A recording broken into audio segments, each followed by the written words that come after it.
All right, so this is this is why I'm against using servo motors, as in traditional servo motors with built-in motor, gears, and potentiometer, as well as circuit board, all in a box, like like you see commercially available. They look like this. I see roboticists trying to use this for robot arm projects and stuff, and there's a bunch of problems I have with it. First of all, um, it really doesn't fit the form factor, especially if you're going to use a human-like bone structure. It doesn't fit well. Actually, they're they yeah, this is about the size ones that I see used, like the MG996R.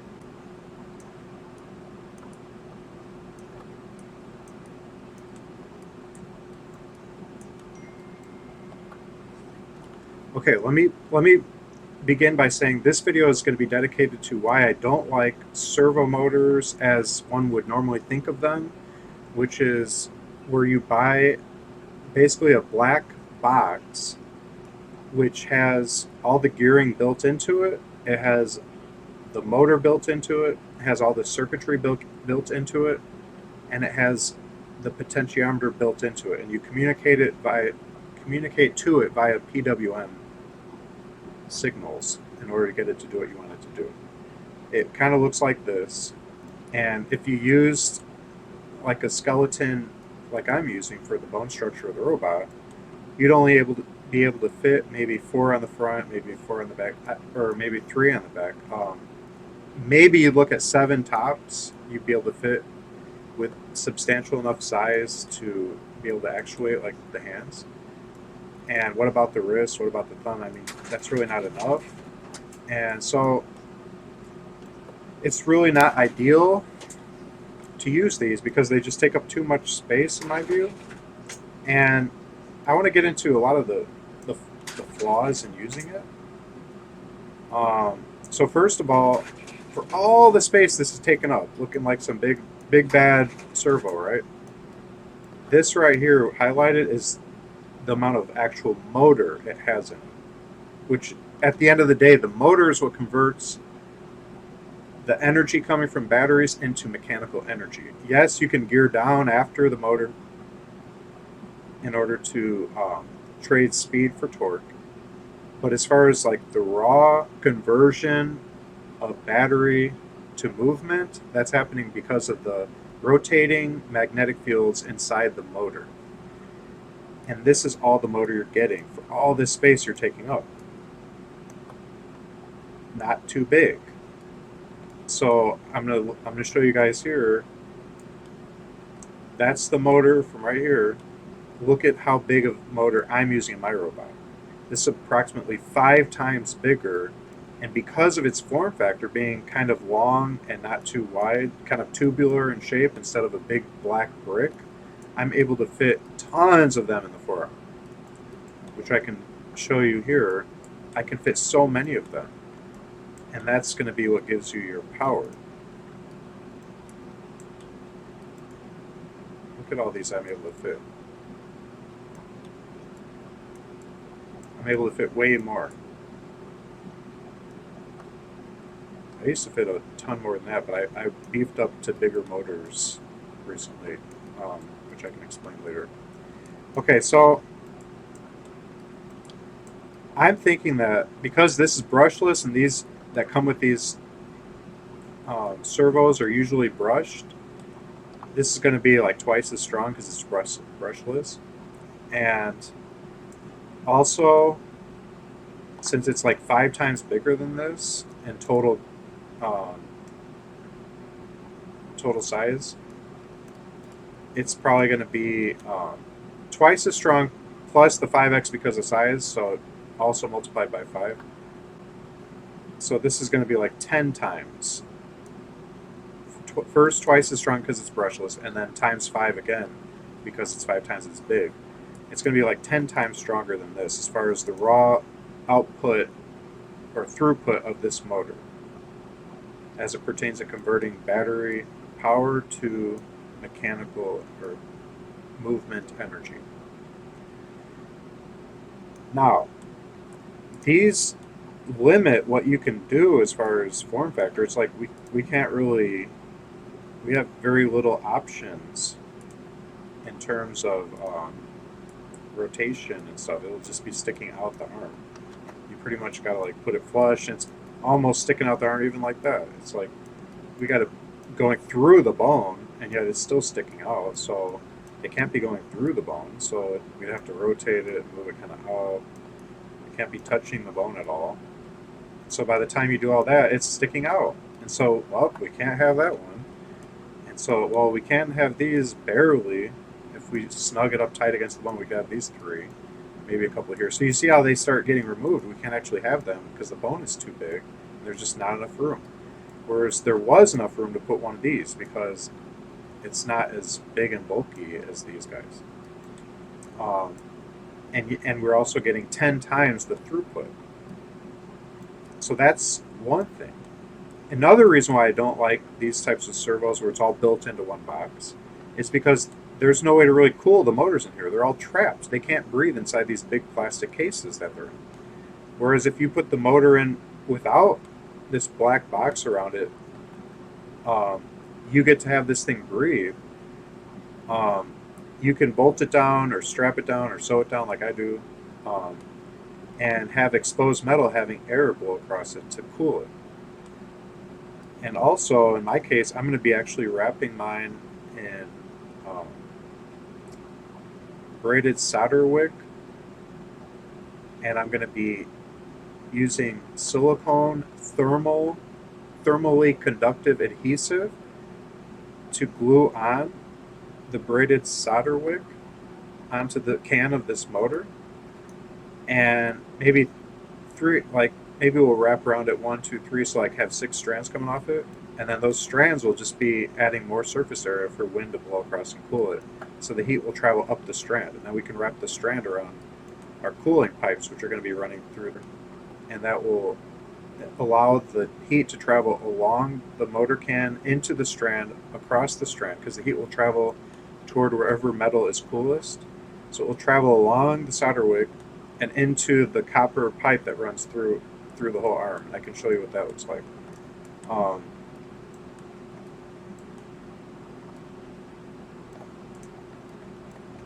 That's there. You can see all this highlighted is water tubing. It's going to be copper pipe, but then it's going to switch to more flexible, like vinyl pipe, wherever it needs to bend, like at joints. But wherever like it doesn't need to do any bending, it'll go back to copper.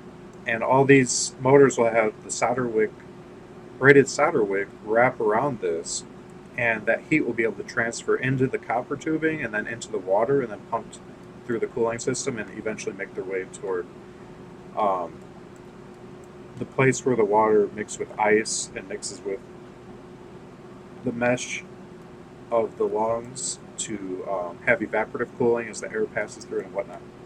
And that's for a separate video, which I've already made.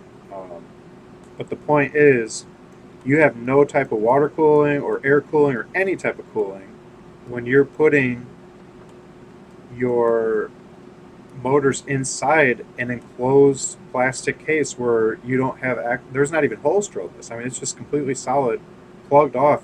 These things are just going to be an overheating nightmare. Okay.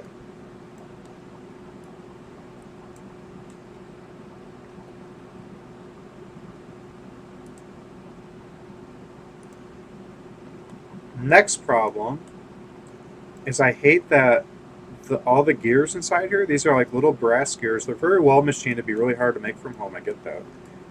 But all these gears make a high-pitched whining noise that's like a very unpleasant noise to hear. It's ugly sounding. Alright, so to demonstrate the gear noise and how loud it is, I just want to play this video by the Robot Studio of his geared DC motor robot.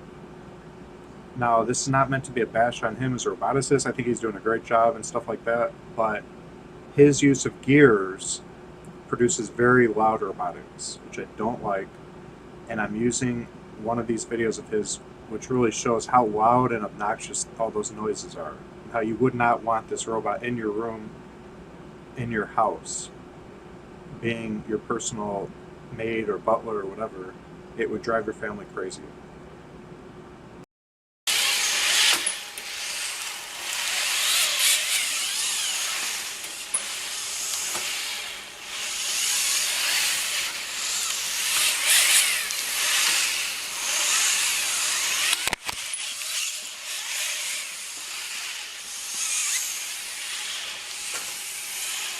And it's very loud. And with all the gears required for a humanoid robot, all the motors you'd have, let's say even a simplified version with less degrees of freedom than the human body by far, you'd still have what, like 50 servo motors in it, all making their individual It would just be a cacophony of screeching, loud, high pitched gear noises constantly. And if you're planning to have this be a household robot that is like a maid or butler robot type deal, it would be like your wife would be like, "Get that out of the house. That thing's driving me nuts. It's loud. It's so annoying." And so that's really not acceptable to have those loud gear grinding noises for an indoor regular use robot. So you cannot do it. If your end goal is not just a toy for science club, it's not just a toy for kids to get into electronics. If you're trying to make a serious cutting edge, state of the art, future proof, amazing humanoid robot, and all your prototyping and projects are moving toward that end, then you cannot be using gears, in my opinion. Period. Pulleys are the way to go. People need to think about pulleys.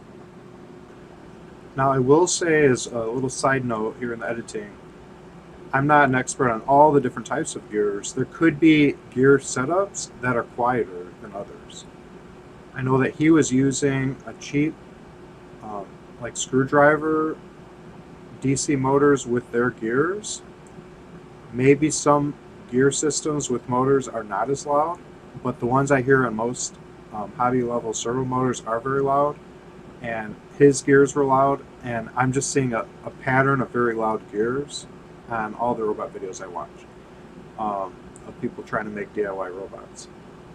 Now, I don't know, I think that it was a lot quieter on James Bruton's big dog or robot dog that he made, where he used worm gears, I believe. And I think worm gears might be quieter, so that's possibly a way you could go. But again, I think that gears will never reach the quietness level that you can get with pulleys.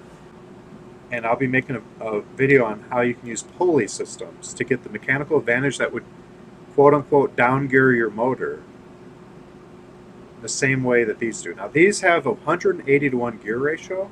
You can achieve a 180 to 1 pulley ratio. And one benefit is all these gears are in this box right above your motor, and you got this tiny little motor and all these gears. What if the gears, for your design, you wanted to move them to somewhere else that you had more room, like over here? Well, you can't. They're just stuck with their orientation to the motor in like an L shape, and there's no way to work with it. You can't break it up, and you can't, for example, put the gears for this motor like up here, and the pulley for it, and the potentiometer for it near the wrist, and the motor for it stays here. You can't do that if you buy this. Whereas if you're doing all those as separate modules, like I am, you could put the motor here, you could put the potentiometer that measures the joint angle over here, and this motor could be for the tip of the index finger. And that potentiometer, which is right here, has strings that run to the joint. And as the finger moves, those strings are pulled on, and it turns the potentiometer, which is in the wrist. And then the motor's up here, and it acts as a winch, and it winds in the rope, and then it goes to a pulley system, which you might have. You might even put the pulleys in the side of the robot or in the shoulder area, your pulley system. You can put the pulleys anywhere you want. Once it's done being down geared through your pulleys, the string can run all the way down to that tip of the index finger. So you can put that anywhere you want. Ideally, you'd want to keep it in this region, but I'm just saying if you ran out of room in this region, you could put it up in the upper arm or even in the torso somewhere. That would be an option for you. Whereas it would not be an option when all of your gearing takes place in this box with this motor. You're just limited on what you can do as far as shifting and moving things around to make everything fit into the humanoid form factor. So there's all these form factor issues that arise when everything is in this box type configuration.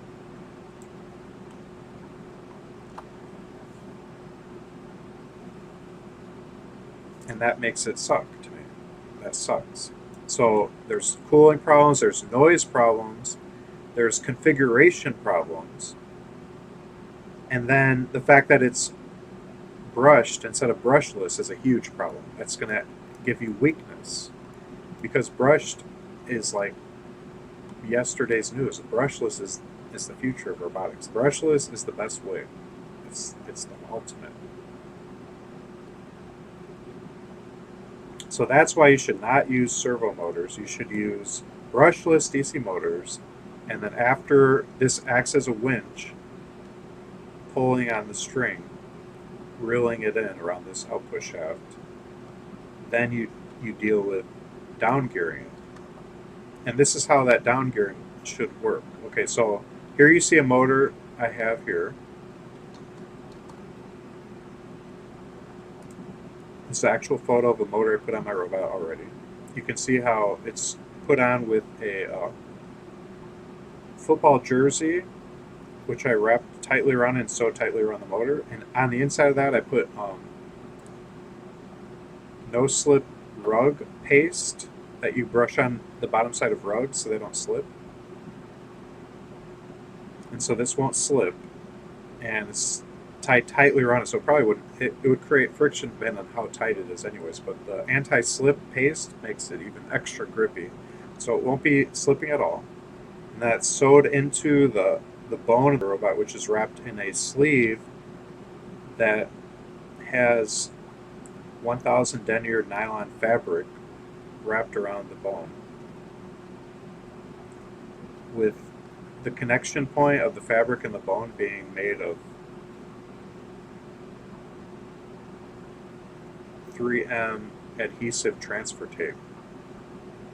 So it's like a fabric tape that I put on, and then I sewed it tighter on the bones, and then I was able to sew the motor into that using suturing tactics, which you can watch videos of suturing done by doctors and stuff. I use the same equipment, same tools as the doctors.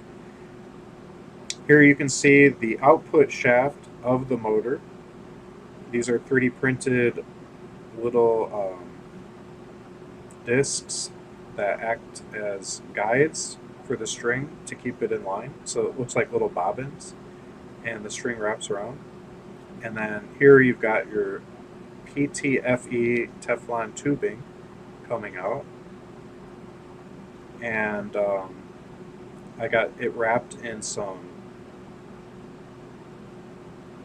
this is compression shirt for athletics, compression shirt tape, because I put adhesive transfer tape as against it, and then I peeled away the paper backing and wrapped it around here.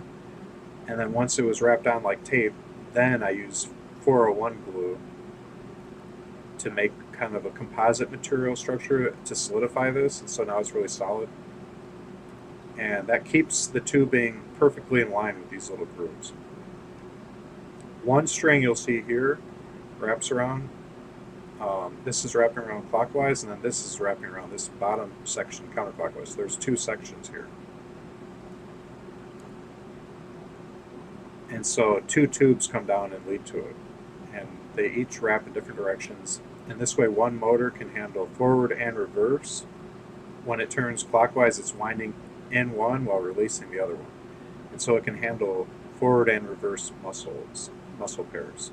So like quads and hamstrings, or bicep and tricep. Again, one motor can handle two different muscle groups that are opposing muscles.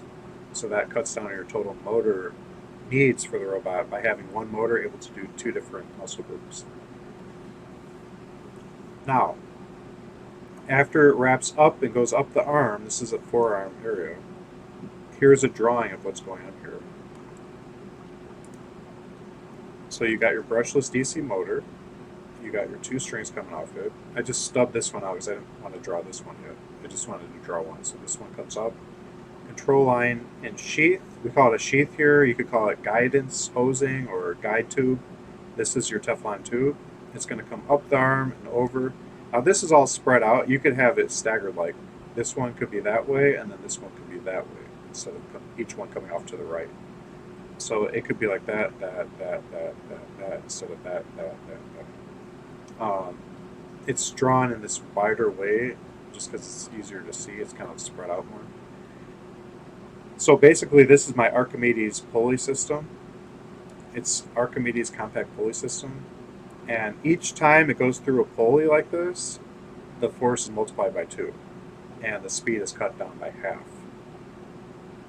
So this one 2x's the force while cutting the speed in half. And then this one takes that 2x string and it multiplies by 2 again, so this is 4x. That's the 4x string, multiplies that by 2, that's 8x. The 8x string multiplied by 2 by this one becomes 16x. So this would be 16 to 1 gear ratio, basically. And if we just add a couple more, it'd be 16, that'd be 32, and then 64, and then it'd be 128 if we added 3 more of these pulleys. So it'd be 1, 2, 3, 4, 5, 6, 7, 8. You can add as many as you need to get the gear ratio you want. The gear ratio used by the servos like this is 180 to 1. So you might want something like that, but I think that might be overkill because these kind of turn slow. You might be good with like half that, like 90 to 1. Some roboticists get away with 50 to 1 gear ratio. But you definitely want a down gear. So 50 to 1 might be around the lowest you'd want a down gear. That'll retain a lot of speed for you. But if you go into like 100 to 1 or more, you're going to be getting a lot more strength and a lot slower, but that strength might be really desirable, especially if you're using smaller motors and you're trying to make up for it. But if you have beefy enough motors, you can retain speed and not trade all your speed for strength, so that you can have both speed and strength if your motors are beefy enough to do so. So in other words, if your motor is really fast and pretty strong, then you don't need to down gear as much, trading away that speed for torque, because it's already got some decent torque to it to begin with. And so you could trade some of your speed away with down gearing, but not trade all the speed away. So you'd have a super slow robot that's decently strong. You'd have the capability with a strong brushless motor to still keep a lot of that speed you want and still trade some of the excess speed for torque. So you'd have both the best of both worlds in terms of torque and speed. You have a fast and strong robot. That's ideal.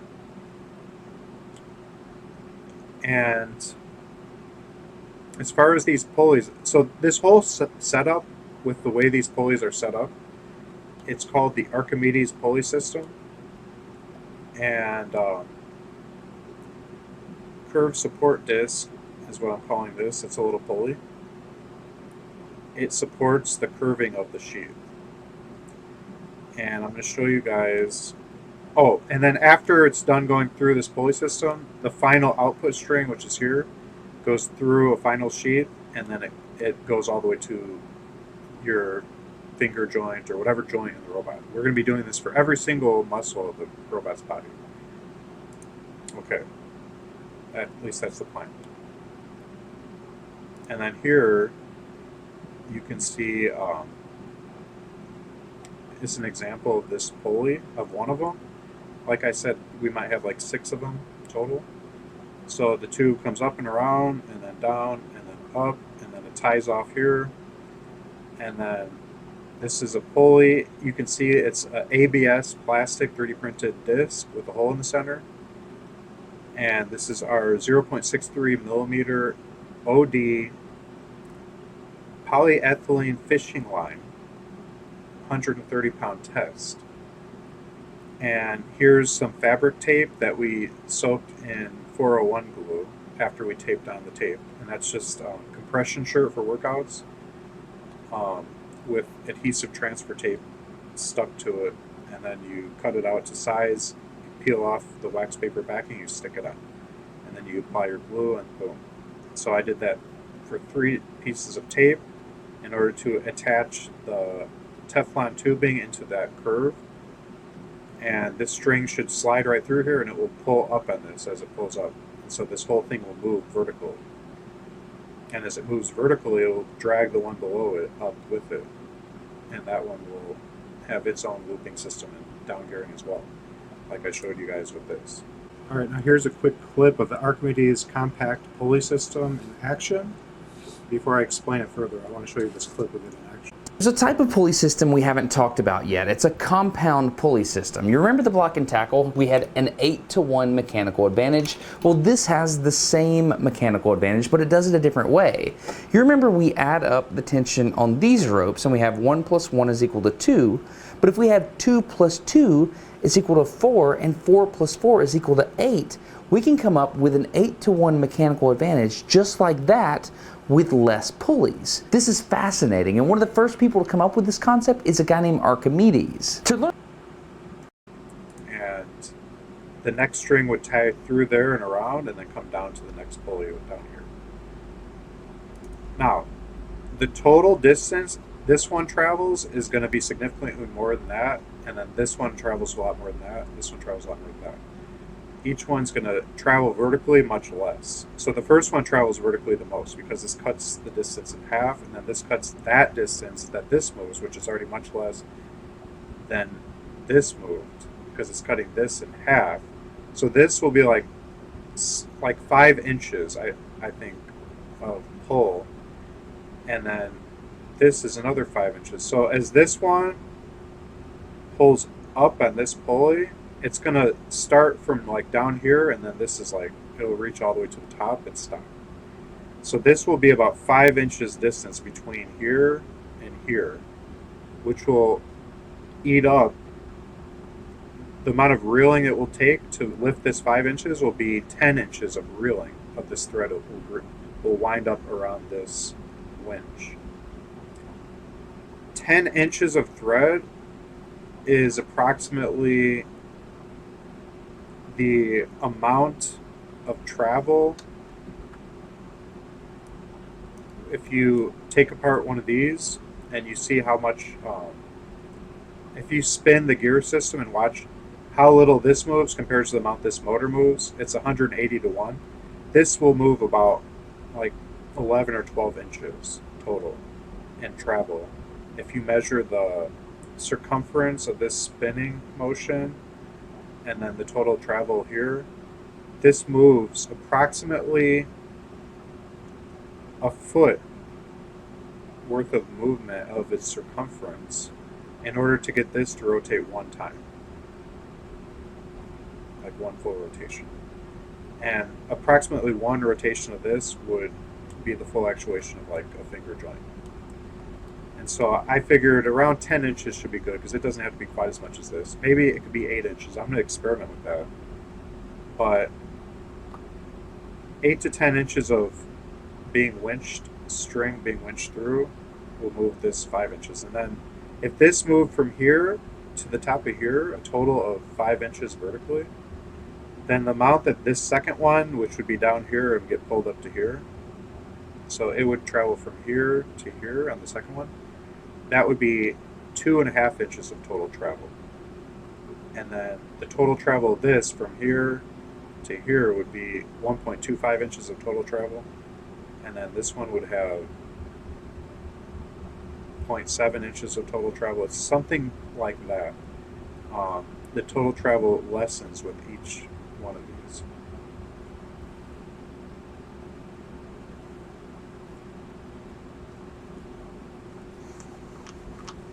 Now, this is somewhat estimates. This is not going to be perfect. I haven't perfectly measured all this up, but I think it's fairly accurate what I'm saying. And we'll get to see it when we do testing, like how much this actually plays out. But that's what my estimations are so far. Okay, and so you can see I've already started building it. I have more to go, but right now I'm working on electronics next. I'm trying to get like the wiring of this motor going so that I can actually see this moving up and down from the actuation of the motor. And I'm making my own brushless motor ESC right now. Okay.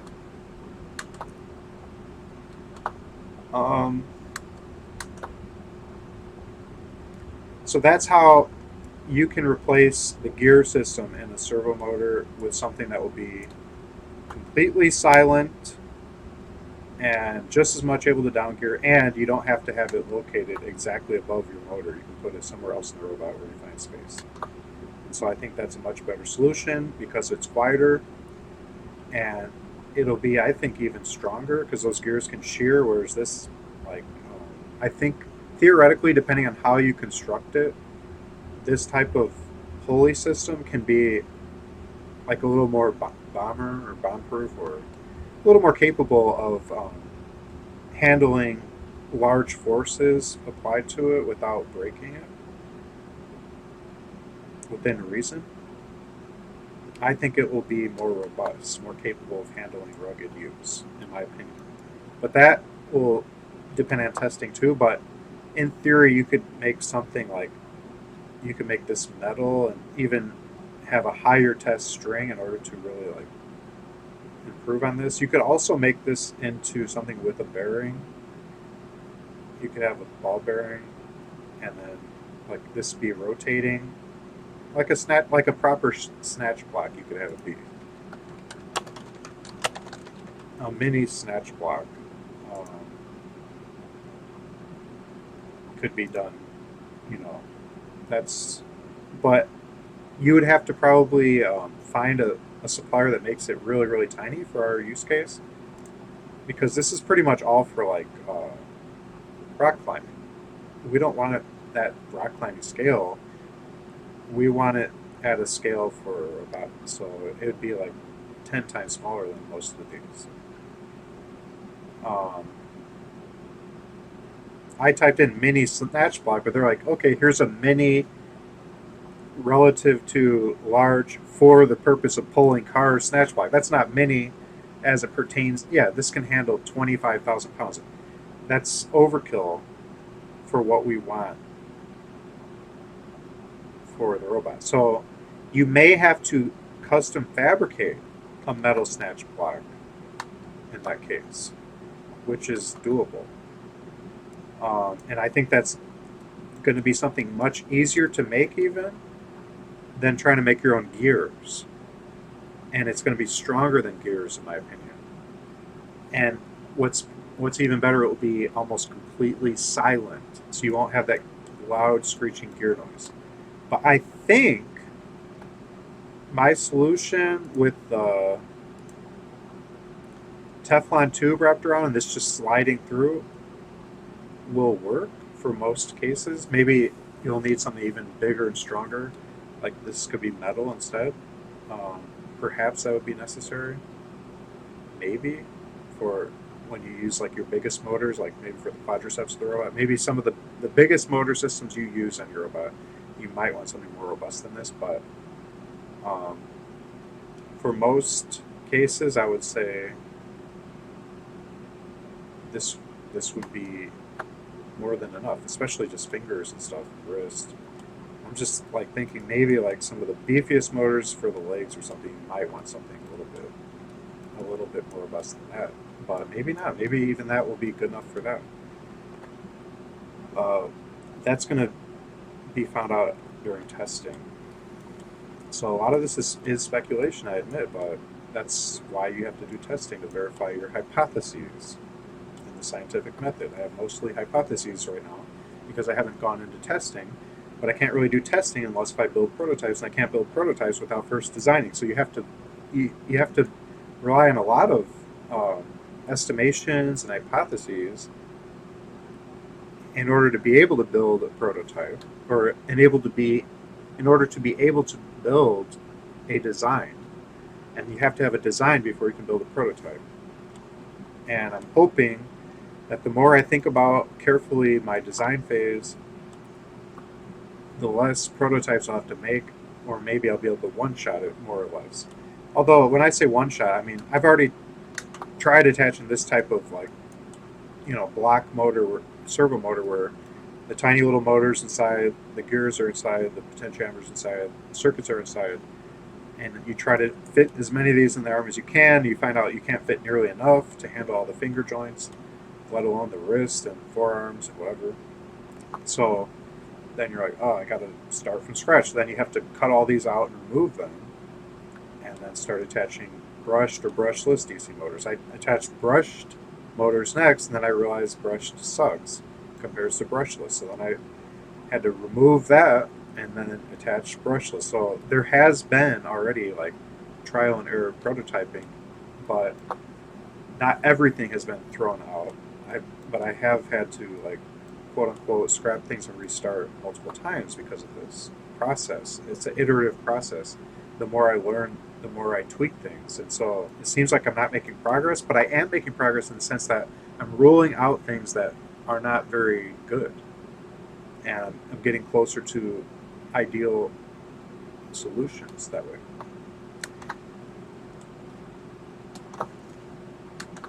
Another thing I don't like is that when people just try to stack a bunch of these in here, get rid of the bones inside it, and then just use the outer shell of the arm as the structure of the arm, um, you're you're not going to get as strong as bones. I think bones are going to give you way more strength. Plus, they give you way stronger hinge points because of the way they're just really robust in the way they do the attachments, bone on bone.